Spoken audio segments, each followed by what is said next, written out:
Good morning, everyone. I hope you're well this morning.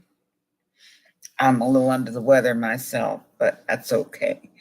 Welcome to Housekeepers of the Earth. I don't get to I don't get to visit very much, with you folks, but that's just because I get really tired and my sleeping habits are terrible. But I finally got to the point where I'm trying to come down with some type of a uh, congestive something or the other. But I'm trying to nip it in the bud before it gets going too far. In any case, I hope all is well with you and your home, that you're prospering and you're not struggling too much, and that there are less stresses than yesterday. I know the world is a very chaotic place right now, and it's not getting any easier. I wish I could reassure more of you that it will get easier, but it's not going to get easier. I'd say that that's true. And I think joy and happiness are like clouds. Sometimes the clouds come in fluffy and beautiful and amazing with their different hues of pinks and purples and oranges and fluffiness and strange and beautiful shapes. It comes in, but then they go out just as quickly. And then you have the storm clouds that come in, those dark, roiling things with the darkness and the shades of grays to black, and sometimes funnels, and sometimes rain or excessive snow or whatever. But that's part of our lives as humans, is it not? Of course it is. Well, I'm responding to emails again. Um, it seems like that's the way to go right now for me. Um, Certain issues that I would like to talk about, I'm not quite ready to talk about yet. Not because I'm upset about what might be the pushback on it. It's just that I personally am not ready to talk about it, even though the issues have been posed to me to discuss or to talk about. I'll get around to them, I promise. I will gain enough courage to speak about these things eventually. Right now, the most prevalent thing is that in the last year and a half to 4 years, but especially this year, people have been suffering a lot of losses through death. People passing away. We're getting old. I mean, come on. We're getting old. A lot of us who have been suffering with sickness for a long time. Um, well, we're moving on. We're leaving these vessels we call bodies. I call them I call them bio suits. You know, they're just suits that we put on for a temporary time, and then when we're done using them up or they get used up, we leave and go on to someplace else. But that's just my that's my weird way of looking at it. But we're talking about grief. I have a series of emails here. Um, I'm not going to, I put them in the four categories because there were enough emails that I couldn't just do each one. So each of you know who you were talking about. We have emails from Iowa, Mississippi, a couple from BC, Canada. Hello, BC, Canada. Um, I have two from California, one from Arizona, and I don't know, see, I'm trying to read this one. Arkansas.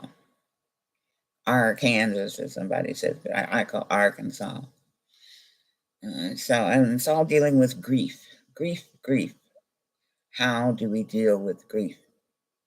Everyone deals with grief in their own personal way. That's a fact. That's true. Everybody has a way of dealing with grief in their own way. However, there's so many different types of grief. I don't think people talk about the different types of grief there are. Um, Maybe it doesn't occur to most of us that we grieve about a lot of things. The loss of a car, our favorite car, the loss of a friend, not of death, but because they're no longer our friends. The loss of our favorite coffee shop or our mom and pop cafe. It's a form of grieving. We're upset, we miss it, we're upset about it, we talk about it all the time. Every place else we go to that has a coffee like mom and pop shop used to have, it's just not the same. It's a type of a grief. Grief comes in many forms and takes on a lot of different faces. A lot of different faces. The hardest grief, the most difficult grief I find is the loss of a loved one. And even that takes on different faces. It's just not the fact that they're not there anymore. It's the fact that you can't even sense their presence anymore.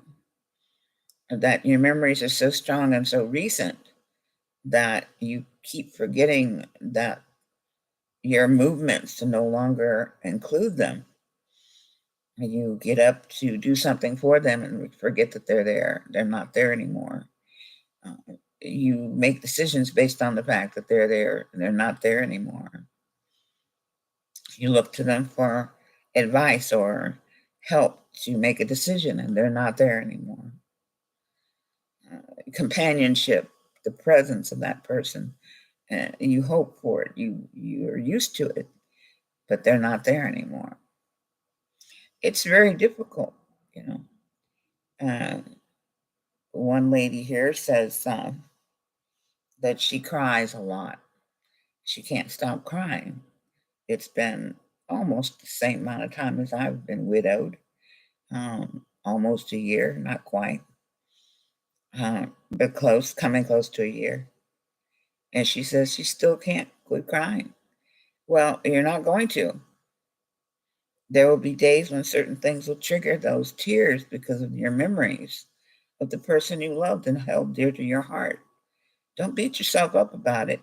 Just go through it. Get yourself some tissue, sit down, and have a good cry.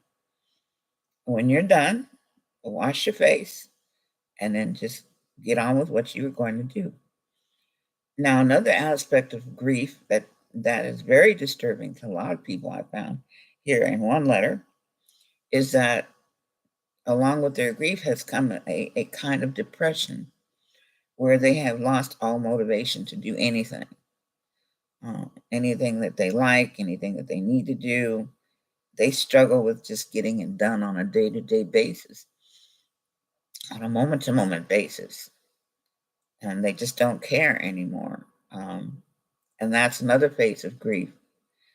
Now, that is a difficult phase, a very difficult one to pull out of, without some help, without some support, without some encouragement. Many of us do not have that encouragement. Many of us are alone and by ourselves.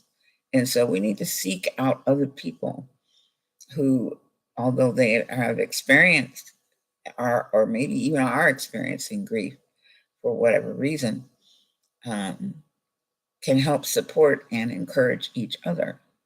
And that's where you have to really make it an effort to um, look for people like that to help support you and give you something to support.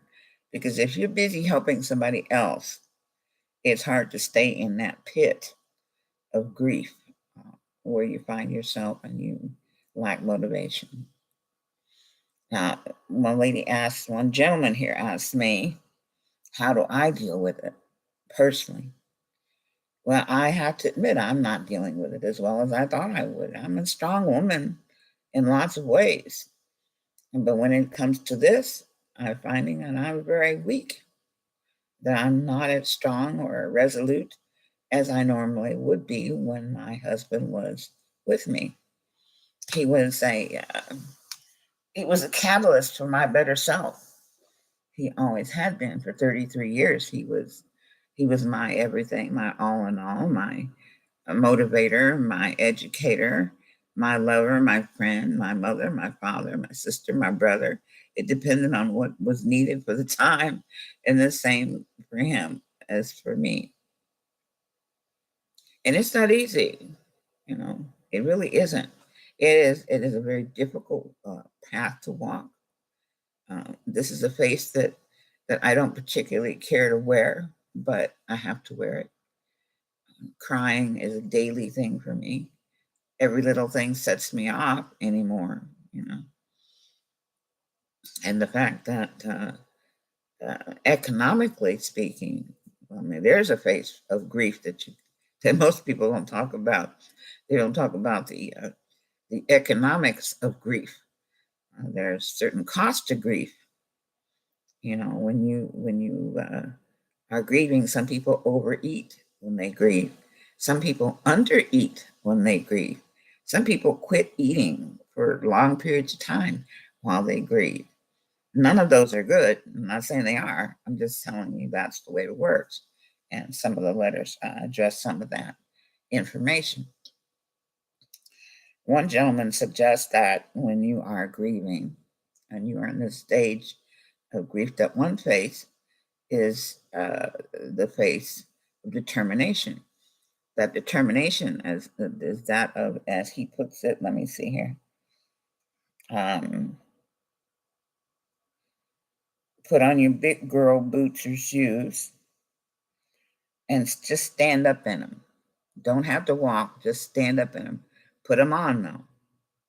Just stand up in them and make sure that you can understand that those are yours and that it's your responsibility and that your loved one would expect you to carry on with your life in the best way possible, to continue to be creative and helpful and loving and active, understanding what your loved one would want of you in life, as they would want for you, even though they're not with you anymore.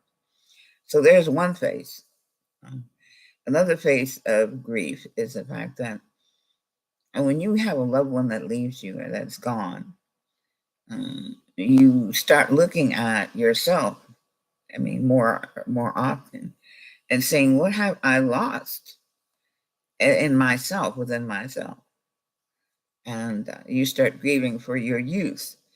You grieve that your body is not the way it's supposed to be. You grieve over the fact that you can't move or work the way that you used to, that you can't earn money the way that you used to. There's a grief that goes with that. You grieve over those things that you used to do and could do relatively easily that you cannot do anymore. You just cannot. And in those things that you can do, you lack the desire to do them. That's another whole face, a whole bunch of faces there of grief, grieving over yourself and who you are and who you're not. That encompasses a great deal. We have an encouraging word from the person in Arkansas. This person also happens to be a man. Yeah, I know. It's a woman's channel, but hey, half the world is men. You can't just block men out. Men do count, people. But anyway, this gentleman offers some really sweet advice. He just says very, very succinctly, "Thank you very much for your channel. I stumbled upon it. Uh, I appreciate your whatever." I'm not going to go into that. But my advice is to be kind and gentle and accepting of yourself just the way you are at the moment, at this moment. Not his words exactly, I'm paraphrasing. But to be kind to yourself and to allow yourself to grieve. And try and set a time. Set a time when you say, "Okay, I'm going to go through this part of my grieving. And then in order to offset another part, I'm going to start doing a particular task. And maybe it's walking 50 steps a day. Maybe it's sweeping and mopping every day. Maybe it's wiping down walls or cleaning something every day. Maybe it's starting a new hobby every day. But doing something, choosing to do something every day to offset that grieving process. In other words, to take a positive, which will help to cancel out the negative aspects of this process we call grief. I think that's a really great bit of advice. I really do. I'm going to try and take it myself. I'm not very good at this grief thing. I've never had to really truly experience it before. And so I'm not really good at it. But I'm going to continue working at it. But every once in a while I get tired. You know how it goes. In any case, that's what we have today. I'm sorry. I have a lady that asked me why I don't post more often. I don't post more often because I'm not feeling that well sometimes.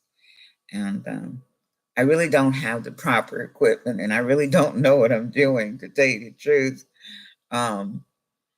As far as doing it, I'm trying to emulate other people in certain things, like setting up a background and putting up the proper lighting and all of that sort of thing. I'm not into the whole makeup thing, so that's not going to work. I'm not sure much makeup would do me any good anyway. So, but regardless of that, it'll take time for me to get used to this process and to improve myself in this process and answer the questions that have been put to me or respond to statements that have been put to me through my email. So I thank you very much for being there with me this morning, here at the end of November, going into December. Can you believe it already? It's going into December. I wish you all well. And I hope that everything that you touch and that you think is gentle, that you're gentle with yourselves and each other. We need a little gentleness in the world right now. The world is a little crazy. There's too much negative male energy and not enough feminine energy to go around. Feminine energy seems to have failed us right now. I don't know why women are so self-absorbed at this point. Right now is when we really truly need the strength and the vitality and the calming influence of the feminine self called women. And we're not delivering, we're not helping. But we can. And there's a fraction of us that are. But we need more of us. We need more loving, giving, feminine, kind, loving, nurturing women who support each other, not are not always catty and petty with each other. We're not in a war against each other, ladies. We are trying to maintain the earth and nurture our children and nurture our futures for our children. So let's be nicer to each other as women, but let's be kinder and gentler to each other as people everywhere. Thank you very much.